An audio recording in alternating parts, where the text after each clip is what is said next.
to the arms I love. Lead me like you did before. Touch me once again and remember when there was no one that you wanted more. Don't go, you know you break my heart. She won't love you like I will. I'm the one who stays when she walks away, and you know I'll be standing here still. I'll be waiting for you here inside my heart. I'm the one who wants to love you more. You will see I can give you everything you need. Let me be the one to love you more. See me as if you never knew. Hold me so you can't let go. Just believe in me. I will make you see all the things that your heart needs to know.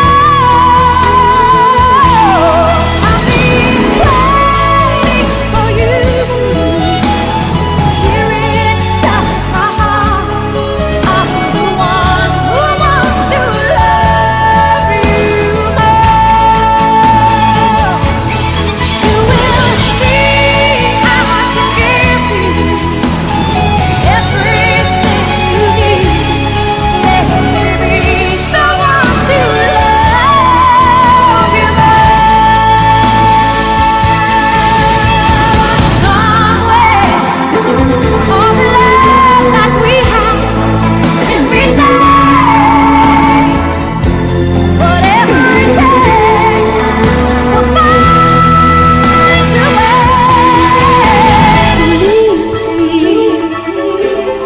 I will make you see all the things that your heart needs to know. I'll be waiting for you here inside my heart. I'm the one who wants to love you more. Can't you see I can give you everything you need? Let me be the one to love you more.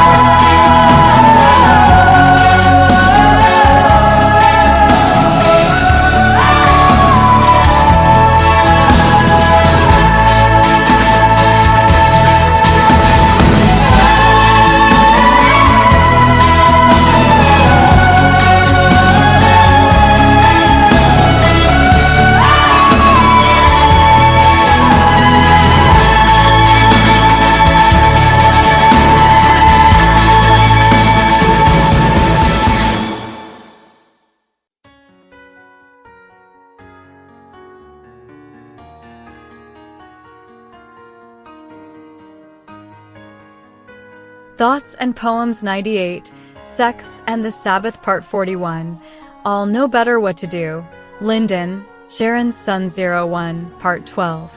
This poem section started written on Thursday, August 20th, 2026 at 12:47 p.m. Padme, some think that love is not complicated today, as it was yesterday. They know not how love was in our time before the flood, when it seemed that divinity pulled the rug. We took it to the most extreme. Though not like us, today people do it just the same. All should agree that Star Wars is about love and armadas. And it all ends in the ocean near the Bahamas. Atlantis is prophesied to become resurfaced. Is it a new turf list? We have always been. And from then we were just the same. Maybe more tamed, but trust me, the same. Our spirit still survived in Noah. After the flood we caused, a broken and mangled world is what we saw. But did we decide not to love anymore? Just like us today, love is at war. There are factions and dissatisfactions galore. Past your country shore. In Star Wars, one has to agree that there were factions and betrayal. And the flood was the end of the trail.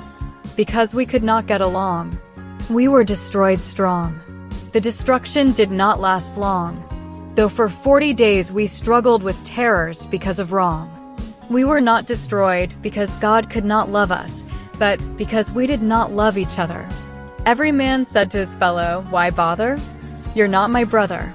In our time we slaughtered for every difference, and all put up resistance. The earth became corrupt, until rains came abrupt, and underground pressure erupt.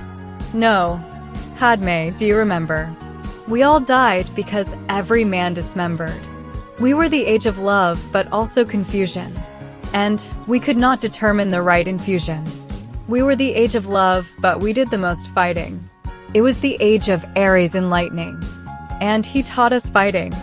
And because he taught us fighting, the gods concerning men were infighting. Every god has his counter. This does not mean they are a match, but all is put to a match. Even Hill figure had a counterfeit figure. Zion's hill fits the same bill. The gods were at war as well concerning the fallen children of men. Believe it or not, based on us, war in heaven could mean the end. When the gods fight, it is a worse fright. The children of men are checkers and chess. For each counter gods to confess. Which philosophies are best? Kingdoms rise and fall. Because concerning philosophies, the gods study them all. What governs the heavens best? Is it going to be Cain or Seth? Every man is a pawn, to be used in the competition drawn. The gods throw the dice, and by war men become diced. This little world before heaven is epic. But it is promised there would not be another worldwide rainy tropic. Every god has a counter, like yin-yang color. There were 2 Aries, 2 Zeus, and if you include me, 2 Dr. Seuss, 2 Artemis, 2 Aphrodite. To choose wrong will leave a fright. 2 Hermes, 2 Hephaestus. This war now focuses on you and us. In more ways than one, the spirit of Aries caused the flood. Love was his vehicle, never stuck in the mud. The lack of love did just the same. And those who were slaughtered were both the poor and famed. Concerning heaven, Aries determined the flood. God and Satan were pulling each one another's rug. Satan determined to kill and destroy, the only seed God could employ. And God played a flesh hand, and destroyed the world by water grand. Both claimed they loved, and both gave great tugs. Satan stole us, and then enrolled us. God wanted to ransom us, but he had to at times cap iniquity to end some fuss. Before heaven, one was an abuser, and the other a kidnapper. At the end of round 1, nearly all fell asleep with the ocean snapper. The bet this time is that if God cannot win a certain quota, all should take special note of that God cannot produce a people, though spiritual, and not bloodline physical, who in the last days can overcome sin's the sequel. All have sinned and fallen short, but concerning you God will not be so quick to abort. At the last, he will bring your confidences to past. He will bring victories at last. If you would only bend the knee, he will give you the keys. But in the end you will have to face Aries, when the nations follow his every plea. You see, they all will have the mark of the beast, and the true Aries. All will see, and repeating, and the true Aries. All will see, when he breaks the sky with his fleet. Aries is represented by the ram. And upon earth, the ram has his land, those that keep all of his commands. This includes the Sabbath plan.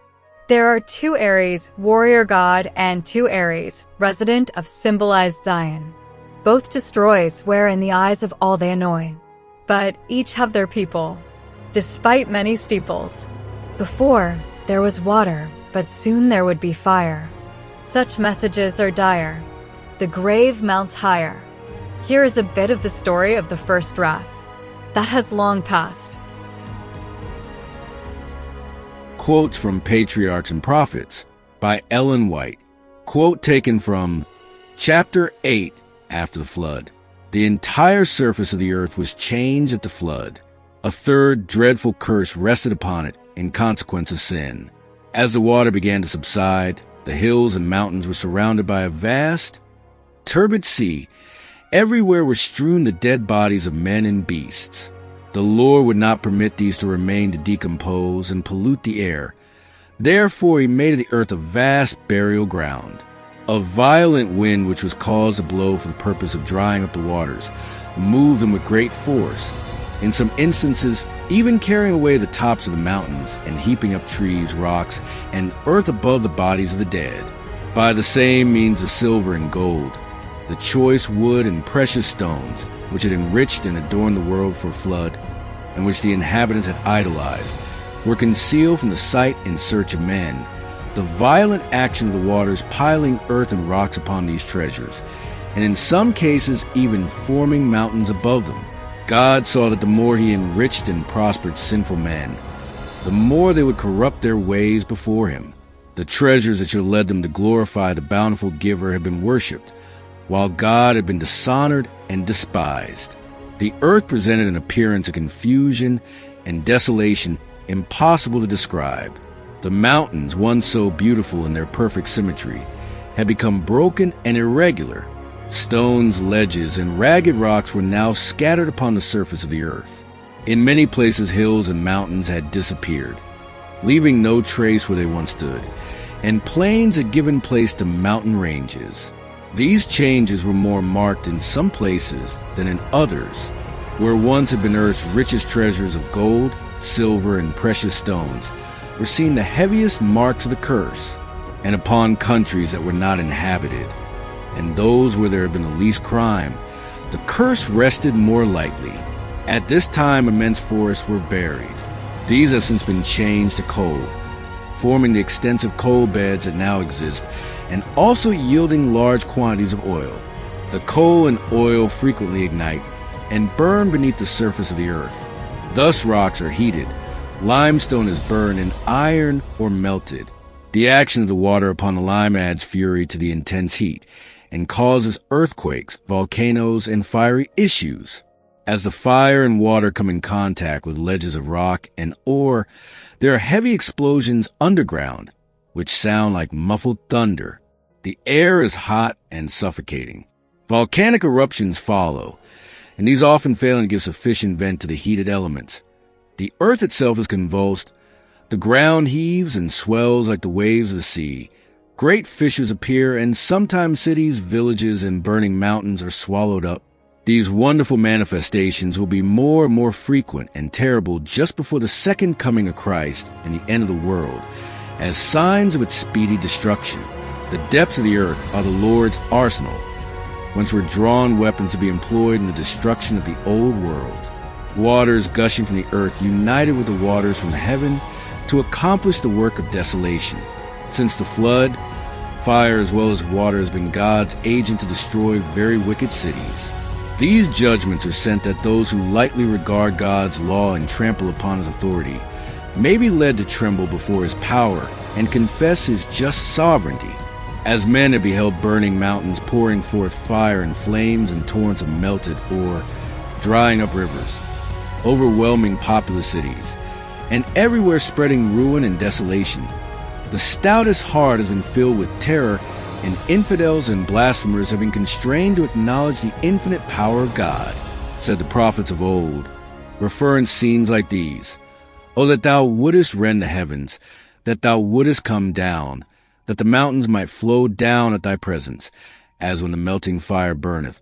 The fire caused the waters to boil, to make thy name known to thine adversaries, that the nations may tremble at thy presence. When thou didst terrible things which we looked not for, thou camest down. The mountains flowed down at thy presence. Isaiah 64 verses 1-3. The Lord had his way in a whirlwind and in the storm, and the clouds are the dust of his feet. He rebuketh the sea, and mocketh it dry, and drieth up all the rivers. Nahum 1 verses 3-4. More terrible manifestations in the world as ever yet beheld will be witnessed at the second advent of Christ. The mountains quake at him, and the hills melt, and the earth is burned at his presence, yea, the world and all that dwell therein. Who can stand before his indignation, and who can abide in the fierceness of his anger? Nahum 1 verses 5-6. Bow thy heavens, O Lord, and come down, touch the mountains, and they shall smoke. Cast forth lightning, and scatter them. Shoot out thine arrows, and destroy them. Psalm 144 verses 5-6. I will show wonders in heaven above, and signs in the earth beneath, blood and fire and vaporous smoke. Acts 2 verse 19. And there were voices and thunders and lightnings, and there was a great earthquake, such as was not since men were upon the earth. So mighty an earthquake, and so great. And every island fled away, and the mountains were not found. And there fell upon men a great hail out of heaven, every stone about the weight of a talent. Revelation 16 verses 18 and 21. As lightnings from heaven unite with the fire in the earth, the mountains will burn like a furnace, and will pour forth terrific streams of lava, overwhelming gardens and fields, villages and cities. Seething molten masses thrown into the rivers will cause the waters to boil, sending forth massive rocks with indescribable violence and scattering their broken fragments upon the land. Rivers will be dried up, the earth will be convulsed. Everywhere there will be dreadful earthquakes and eruptions. Thus God will destroy the wicked from off the earth. But the righteous will be preserved in the midst of these commotions, as Noah was preserved in the ark. God will be their refuge, and under his wings shall they trust, says the psalmist. Because thou hast made the Lord, which is my refuge, even the Most High, thy habitation, there shall no evil befall thee. Psalm 91 verses 9 and 10. In the time of trouble he shall hide me in his pavilion. In the secret of his tabernacle shall he hide me. Psalm 27 verse 5. God's promises, because he has set his love upon me, therefore will I deliver him. I will set him on high, because he hath known my name. Psalm 91 verse 14. End quote. And quotes concerning Aries from Wikipedia, the free encyclopedia. Page title: Aries. Aries is the Greek god of war and courage. He is one of the 12 Olympians and the son of Zeus and Hera. Many Greeks were ambivalent towards him. He embodies the physical valor necessary for success in war, but can also personify sheer brutality and bloodlust, in contrast to his sister Athena, whose martial functions include military strategy and generalship. An association with Aries endows places, objects, and other deities with a savage, dangerous, or militarized quality. Although Aries' name shows his origins as Mycenaean, his reputation for savagery was thought by some to reflect his likely origins as a Thracian deity. Some cities in Greece and several in Asia Minor held annual festivals to bind and detain him as their protector. In parts of Asia Minor, he was an oracular deity. Still further away from Greece, the Scythians were said to ritually kill 1 in 100 prisoners of war as an offering to their equivalent of Ares. The later belief that ancient Spartans had offered human sacrifice to Ares may owe more to mythical prehistory, misunderstandings, and reputation than to reality. Although there are many literary allusions to Ares' love affairs and children, he has a limited role in Greek mythology. When he does appear, he is often humiliated. In the Trojan War, Aphrodite, protector of Troy, persuades Ares to take the Trojan side. The Trojans lose, while Ares' sister Athena helps the Greeks to victory. Most famously, when the craftsman god Hephaestus discovers his wife Aphrodite is having an affair with Ares, he traps the lovers in a net and exposes them to the ridicule of the other gods. Ares' nearest counterpart in Roman religion is Mars, who was given a more important and dignified place in ancient Roman religion as ancestral protector of the Roman people and state. During the Hellenization of Latin literature, the myths of Ares were reinterpreted by Roman writers under the name of Mars, and in later Western art and literature, the mythology of the two figures became virtually indistinguishable. End quotes. Continuing, Ares taught us war, where we could not get along anymore. But among all, love manifested by some action, which inevitably caused some factions. There was violence in the earth, and yet prosperity came like the dirt. There really was enough to eat, and everyone made love sweet. But with that came a thirst to destroy, and concerning his neighbor, one would annoy. One became a mark because of the wife of another. So many dinosaurs, and yet 4 pussy men killed each other. It was an inhumane society where no pussy was called a stray, because sex was free night and day. It was as Satan would have it, a society where him and Ares lived inside of it. It is the nature of man and even the gods that there is something called offense and jealousy. I pray this is clear to see. The godhead Zeus was 3 but few. His passion was hot because Titans tried to outdo. It is said that the Titans preceded, which means they were always needed. But let us say that the Olympians were first, with Zeus and others which came by their birth. The story only repeats, with uprisings and defeat. Stories recycle, and usually goes by the same cycle. This is a parable, and not the fictitious exactable. The Zeus godhead created the earth, but as mythology goes, his elements created him. Evolution is a bit of a religion, with a new age decision. Its wisdom coincides more with that of the mystic than the scientific. To explain how everything came from nothing still requires the faith of a child, but the religious childlike faith. Many are quick to call fake. No matter how you slice it, all created to think must have a form of faith. There are not always 2 sides of a coin, but the 2 quotes are where it is all enjoined. Quotes from Google AI Overview. Search Greek mythology of the creation of the earth. Thursday, August 20th, 2026. According to ancient Greek tradition, the universe began with chaos, a dark and empty void. From this emptiness emerged Gaia, the earth, alongside Tartarus, the underworld, and Eros, love.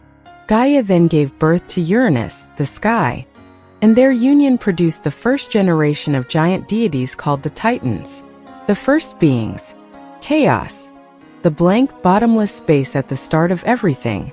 Gaia, Mother Earth, who became the solid base for all life. Tartarus, the deep, dark pit far below the earth.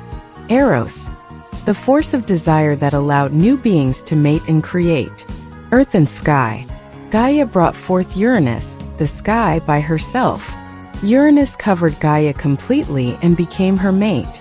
Together they had the Titans, the Cyclopes, and monsters with 100 hands. War and power shifts.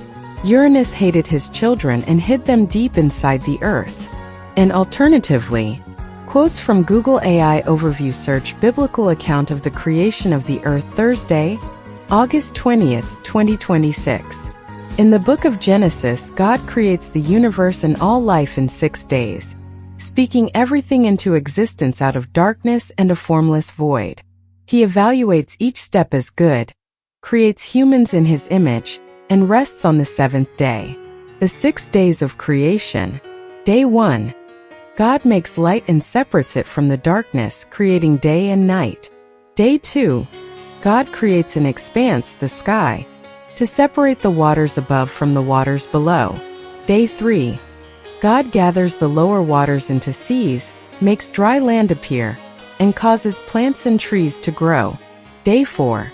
God places lights in the sky, the sun for the day, the moon and stars for the night, to govern time and seasons. Day 5. God fills the oceans with fish and marine life, and the air with flying creatures. Day 6.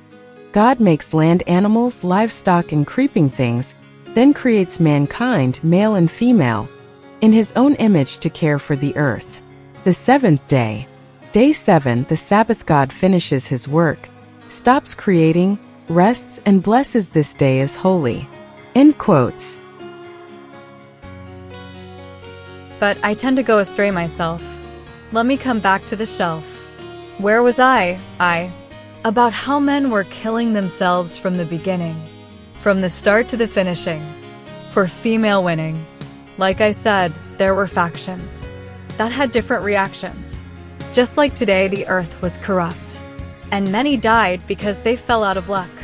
Murder was rife, and there was much strife, especially when it came to the wife. As it was now, so it was yesterday. But back during man's dawning days, love had factions within the ethnic. As it is now, back then the issue was electric. Concerning love in the past, there must have been an unusual variety of skins, not too far off from Adam's sins. Believe it or not, that superior race had love factions with not only gender, but with gene mixing with animals, making a strange blender. There were strange beings that came into being. None knew where the line of what was human was drawn, and where a simple transplant was used for life to go on.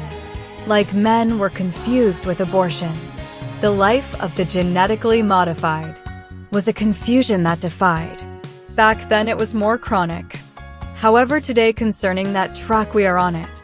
By technology, women don't only have to buy a sausage, but she can implant one. Likewise, an unsatisfied man could implant a pussy. And some female hormones will have other men looking. I suppose that given time, the product of human mixed with the animal will not be too far. If time lasts long enough on this car. This have been quoted previously, but I will quote it again, because not all of the writings may be in your memory's bend. Quotes from Spiritual Gifts, Volume 3, by Ellen White. Chapter 6, Crime Before Flood. Instead of doing justice to their neighbors, they carried out their own unlawful wishes. They had a plurality of wives, which was contrary to God's wise arrangement. In the beginning, God gave Adam one wife, showing all who should live upon the earth his order and law in that respect. The transgression and fall of Adam and Eve brought sin and wretchedness upon the human race, and man followed his own carnal desires and changed God's order. The more men multiplied wives to themselves, the more they increased in wickedness and unhappiness. If one chose to take the wives or cattle or anything belonging to his neighbor, he did not regard justice or right, but if he could prevail over his neighbor by reason of strength or by putting to death, he did so and exulted in his deeds of violence. They loved to destroy the lives of animals. They used them for food, and this increased their ferocity and violence, and caused them to look upon the blood of human beings with astonishing indifference. But if there was one sin above another which called for the destruction of the race by the flood, it was the base crime of amalgamation of man and beast which defaced the image of God and caused confusion everywhere. God purposed to destroy by a flood that powerful, long-lived race that corrupted their ways before him. He would not suffer them to live out the days of their natural life, which would be hundreds of years. It was only a few generations back when Adam had access to that tree, which was to prolong life. After his disobedience, he was not suffered to eat of the tree of life and perpetuate a life of sin. In order for man to possess an endless life, he must continue to eat of the fruit of the tree of life. Deprived of that tree, his life would gradually wear out. End quote. There's a saying that goes, Luke 17 verses 26 to 37. And as it was in the days of Noah, so shall it be also in the days of the Son of Man.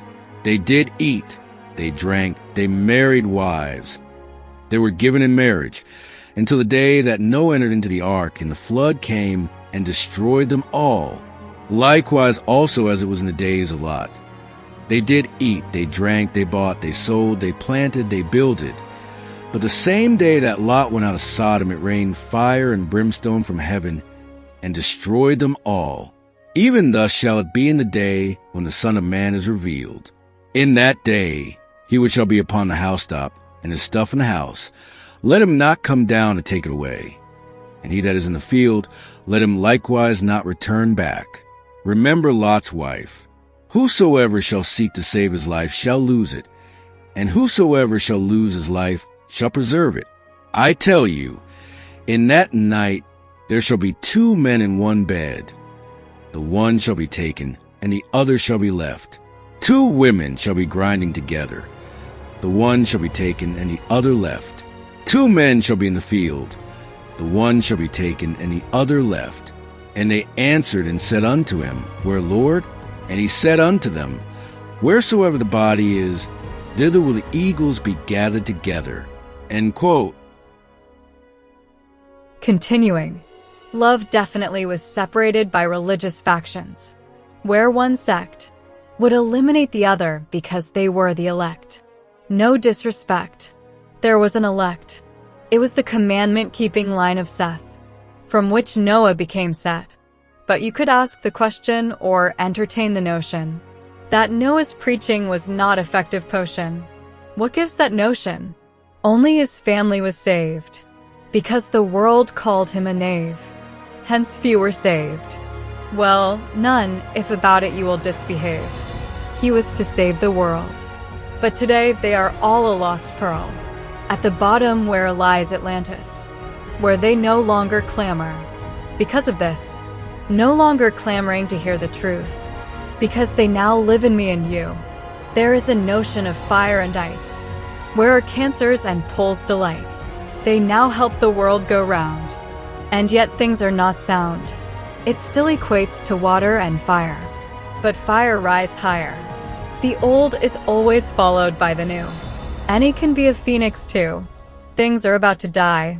And concerning loved ones, we will say goodbye. Those who become a part of the real fiery birth will survive when the eyes of the Ram will search.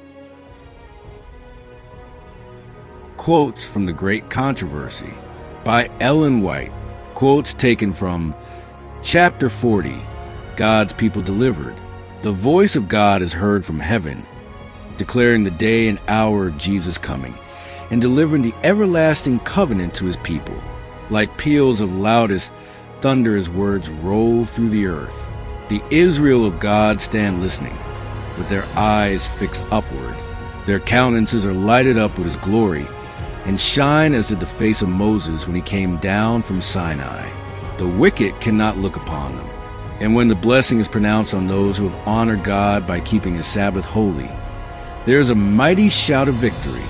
Soon there appears in the east a small black cloud, about half the size of a man's hand. It is a cloud which surrounds the Savior, and which seems in the distance to be shrouded in darkness. The people of God know this to be the sign of the Son of Man. In solemn silence they gaze upon it as it draws near the earth, becoming lighter and more glorious, until it is a great white cloud, its base a glory like consuming fire, and above it the rainbow of the covenant. Jesus rides forth as a mighty conqueror, not now a man of sorrows. To drink the bitter cup of shame and woe, he comes, victor in heaven and earth, to judge the living and the dead. Faithful and true, in righteousness he doth judge and make war. And the armies which were in heaven, Revelation 19 verses 11 and 14, follow him. With anthems of celestial melody, the holy angels, a vast, unnumbered throng, attend him on his way. The firmament seems filled with radiant forms, 10,000 times 10,000 and thousands of thousands. No human pen can portray the scene. No mortal mind is adequate to conceive its splendor. His glory covered the heavens, and the earth was full of his praise, and his brightness was as the light. Habakkuk 3 verses 3 and 4. As a living cloud comes still nearer, every eye beholds a Prince of Life. No crown of thorns now mars that sacred head, but a diadem of glory rests on his holy brow. His countenance outshines the dazzling brightness of the noonday sun, and he hath on his vesture and on his thigh a name written, King of Kings and Lord of Lords. Revelation 19 verse 16. Before his presence, all faces are turned into paleness. Upon the rejectors of God's mercy falls a terror of eternal despair. The heart melteth, and the knees smite together, and the faces of them all gather blackness. Jeremiah 30 verse 6. Nahum 2 verse 10. The righteous cry with trembling, who shall be able to stand? The angel's song is hushed, and there is a period of awful silence. Then the voice of Jesus is heard, saying, My grace is sufficient for you. The faces of the righteous are lighted up, and joy fills every heart. And the angels strike a note higher and sing again as they draw still nearer to the earth. The King of Kings descends upon the cloud, wrapped in flaming fire. The heavens are rolled together as a scroll. The earth trembles before him, and every mountain and island is moved out of its place. Our God shall come, and shall not keep silence. A fire shall devour before him, and it shall be very tempestuous round about him. He shall call the heavens from above, and to the earth, that he may judge his people. Psalm 50 verses 3 and 4. And the kings of the earth, and the great men, and the rich men, and the chief captains, and the mighty men, and every bondman, and every freeman, hid themselves in the dens and the rocks of the mountains, and said to the mountains and rocks, Fall on us, and hide us from the face of him that sitteth on the throne, and from the wrath of the Lamb. For the great day of his wrath is come. And who shall be able to stand? Revelation 6 verses 15 to 17. End quote. Continuing. But why did No fail? His chivalry was in another Ark's jail. He voiced, but he did not relate. There is something that the unrighteous hate, especially when pussy is not a part of your plate. Certain things about us, they see as a bad state. To them you just don't relate. To them the wood is rough, even if in the form of a childlike woodruff. Noah used gopher, but was that the problem? The realities were tough. God does not often tell you how, but it pays to ask the Spirit how to plow. The wood for every personal ship is that of character. Character with God has power. This is proper wood. For the last days, if you would. Do I believe that the 15-year-long experience out of the church congregation or building was for a reason? Yes, because now come a shifting season.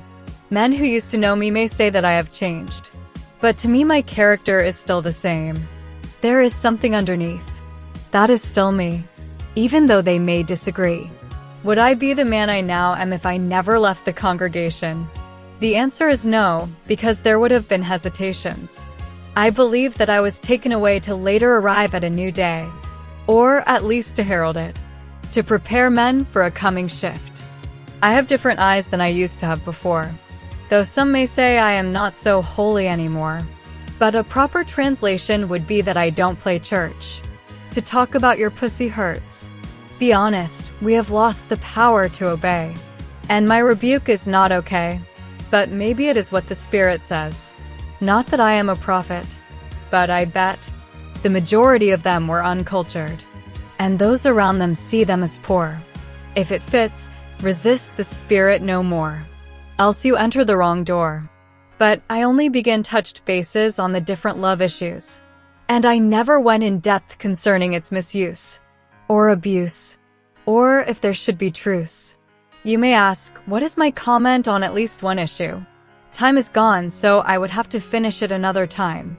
But I would scratch the surface of the homosexual ensign, and maybe pick up on it next time, perhaps on the next episode.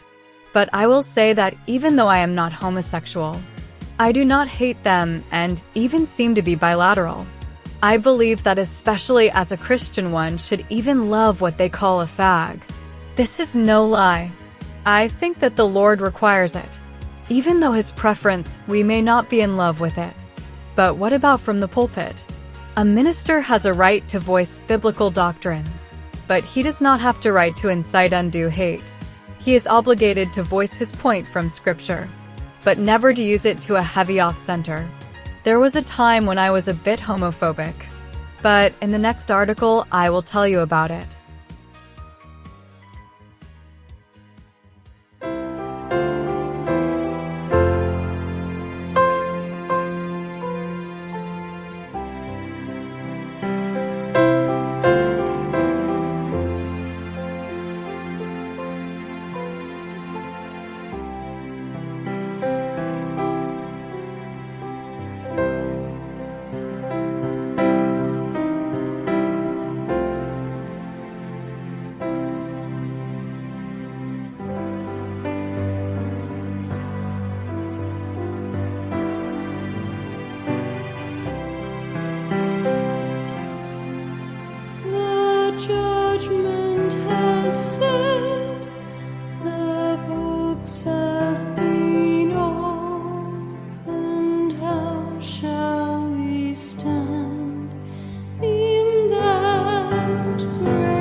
Shall we stand in that great day? How shall we stand in that great day? Shall we be found before Him wanting?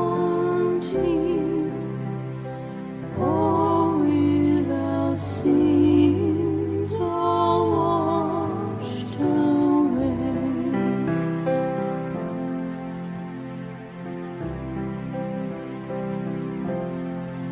The work is begun with those who are sleeping.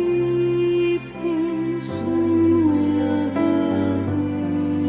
living here be tried out of the books of God's remembrance, His decision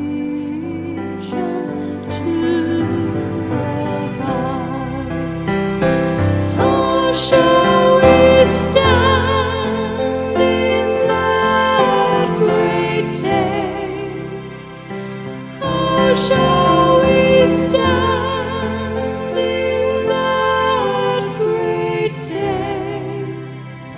Shall we be found before Him wanting?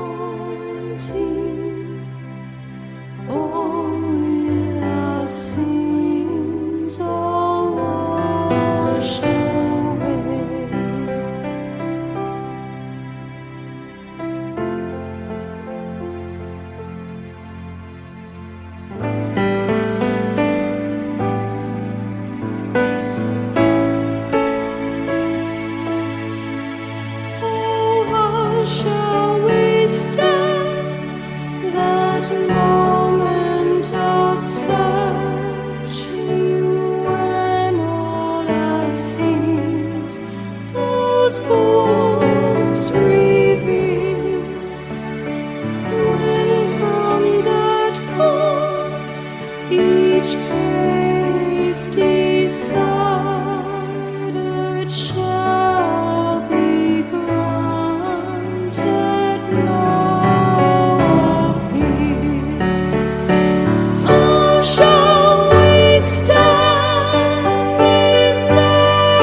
December 3rd, the wicked acknowledge God's justice. We shall all stand before the judgment seat of Christ. For it is written, "As I live, saith the Lord, every knee shall bow to me, and every tongue shall confess to God." Romans 14 verses 10 and 11. As if entranced, the wicked have looked upon the coronation of the Son of God. They see in his hands the tables of the divine law, the statutes which they have despised and transgressed. They witness the outburst of wonder, rapture, and adoration from the saved, and as the wave of melody sweeps over the multitudes without the city, all with one voice exclaim, "Great and marvelous are thy works, Lord God Almighty. Just and true are thy ways, thou King of saints." Revelation 15 verse 3. And, falling prostrate, they worship the Prince of Life. Satan seems paralyzed as he beholds the glory and majesty of Christ. He, who was once a covering cherub, remembers whence he has fallen. A shining seraph, son of the morning, how changed, how degraded. From the council where once he was honored, he is forever excluded. He sees another now standing near to the Father, veiling his glory. He has seen the crown placed upon the head of Christ by an angel of lofty stature and majestic presence, and he knows that the exalted position of this angel might have been his. Memory recalls the home of his innocence and purity. As Satan looks upon his kingdom, the fruit of his toil, he sees only failure and ruin. The time has now come when the rebellion is to be finally defeated and the history and character of Satan disclosed. In his last great effort to dethrone Christ, destroy his people, and take possession of the city of God, the arch-deceiver has been fully unmasked. Those who have united with him see the total failure of his cause. He is the object of universal abhorrence. Satan sees that his voluntary rebellion has unfitted him for heaven. He has trained his powers to war against God. The purity, peace, and harmony of heaven would be to him supreme torture. His accusations against the mercy and justice of God are now silenced. The reproach which he has endeavored to cast upon Jehovah rests wholly upon himself. And now Satan bows down and confesses the justice of his sentence. December 5th, sin and sinners destroyed. Behold, the day cometh that shall burn as an oven, and all the proud, yea, and all that do wickedly, shall be stubble. And the day that cometh shall burn them up, saith the Lord of hosts, that it shall leave them neither root nor branch. Malachi 4 verse 1. Notwithstanding that Satan has been constrained to acknowledge God's justice and to bow to the supremacy of Christ, his character remains unchanged. The spirit of rebellion, like a mighty torrent, again bursts forth. Filled with frenzy, he determines not to yield the great controversy. The time has come for a last desperate struggle against the King of Heaven. He rushes into the midst of his subjects and endeavors to inspire them with his own fury and arouse them to instant battle. But of all the countless millions whom he has allured into rebellion, there are none now to acknowledge his supremacy. His power is at an end. The wicked are filled with the same hatred of God that inspires Satan, but they see that their case is hopeless, that they cannot prevail against Jehovah. Their rage is kindled against Satan and those who have been his agents in deception, and with the fury of demons they turn upon them. Saith the Lord, because thou hast set thine heart as the heart of God. Behold, therefore I will bring strangers upon thee, the terrible of the nations, and they shall draw their swords against the beauty of thy wisdom, and they shall defile thy brightness. They shall bring thee down to the pit. I will destroy thee, O covering cherub, from the midst of the stones of fire. I will cast thee to the ground. I will lay thee before kings, that they may behold thee. I will bring thee to ashes upon the earth in the sight of all them that behold thee. Thou shalt be a terror, and never shalt thou be any more.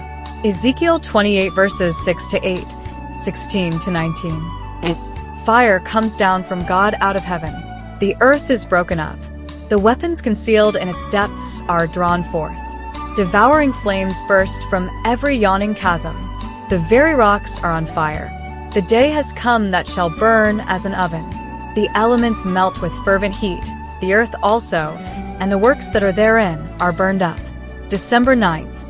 The new heavens and the new earth. What manner of persons ought ye to be in all holy conversation and godliness, looking for and hasting unto the coming of the day of God, wherein the heavens being on fire shall be dissolved, and the elements shall melt with fervent heat.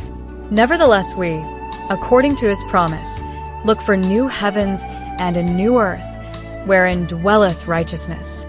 2 Peter 3 verses 11 to 13. The feet of the wicked will never desecrate the earth made new. Fire will come down from God out of heaven and devour them, burn them up root and branch. Satan is the root, and his children are the branches. The same fire from God that consumed the wicked purified the whole earth. The broken, ragged mountains melted with fervent heat, the atmosphere also, and all the stubble was consumed. Then our inheritance opened before us, glorious and beautiful, and we inherited the whole earth made new. I saw a new heaven and a new earth, for the first heaven and the first earth were passed away. Revelation 21 verse 1. The fire that consumes the wicked purifies the earth. Every trace of the curse is swept away. No eternally burning hell will keep before the ransomed the fearful consequences of sin. The sea divides friends. It is a barrier between us and those whom we love.